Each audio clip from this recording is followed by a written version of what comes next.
Hello, good morning and welcome back to my YouTube channel, ज्याचं नाव आहे माय comfort zone. खूप दिवसानंतर आपली भेट झाली आहे व्लॉगवर. तर सगळ्यांना हाय, हॅलो आणि सर्व कसे आहात हे कमेंट बॉक्समध्ये नक्की कळवा. तर मग इथे माझी मॉर्निंग झाली होती आणि मला इथे करायची होती फणस माहितीच असेल सर्वांना, फणसची भाजी. माझ्या हस्बंडला आवडते, त्यामुळे त्यांनी फणस आणलेलं होतं. मला ती करून द्यायची होती त्यांना डब्याला. आणि त्या भाजीसोबत ना ज्वारीची भाकरच छान लागते, त्यामुळे मी याच्यानंतर भाकर पण बनवणार होते. अशा प्रकारे इथे ज्वारीची भाकर आणि फणसाची भाजी असा टिफिनचा मेनू होता. मला काही खास आवडत नाही, तर आता डब्याला करायची होती म्हणून मग मी म्हटलं चला माझ्यासाठी पण करून घेऊयात. मग इथे भाजी बनवत होते. आणि कसं आहे ना, माझा थोडा मोबाईलचा प्रॉब्लेम झालेला होता, त्यामुळे मी इतक्या दिवस तुमच्यासोबत व्लॉगवर नाही भेटू शकले तुम्हा सर्वांना. पण आजपासून मी व्लॉग कंटिन्यू करणार आहे, त्यामुळे तुम्ही थोडीशी मला पुन्हा आधीसारखा सपोर्ट द्या. माझं चॅनल सबस्क्राईब करण्यासाठी विसरू नका. आवडला असेल तर लाईक, शेअर, सबस्क्राईब नक्की करा. इथे माझ्या भाकरी पण सुरू झालेल्या होत्या. मी इथे भाकरी करत होते.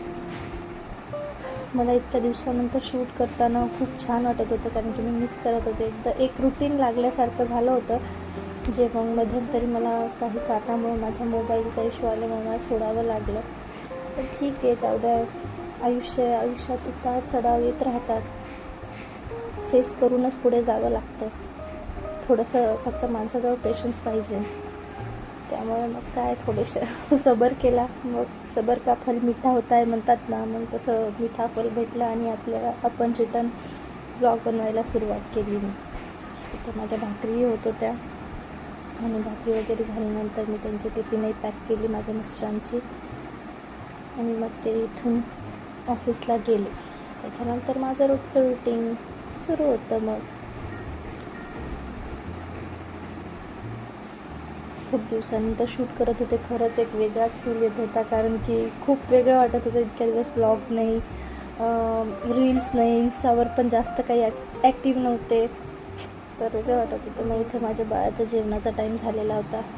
मग मी तिला इथे जेवण भरवत होते आणि मग त्याच्यानंतर ती झोपी गेली.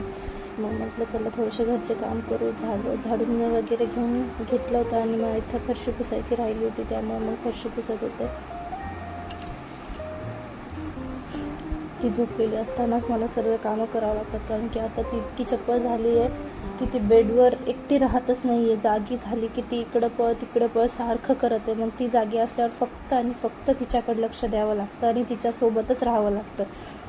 अथवा मग काय, बेडवरून पडायची आहे. एकदा पडलेली आहे ती, पण आता काय, मग लागलं नाही तिला तेव्हा, पण नेक्स्ट टाईम काळजी घ्यावीच लागणार आहे. त्याच्यामुळं आता खूप सावधपणे काम करणं आहे तिला बघत. इथे माझी फरशी वगैरे पुसून झाली होती. किचन वगैरे राहिलं तर किचन वगैरे पुसून घेत होते. तुम्ही विचार करत असाल मी इथं हे वरती का ठेवलं आहे किचन वट्ट्यावर, कारण की मला तिकडं किचन वट्ट्याच्या खालचं सगळं पुसून घ्यायचं होतं, त्यामुळे ते वरती ठेवलं होतं. अशा प्रकारे मी मी नंतर शूट नाही करू शकले, कारण की मी फार थकले होते.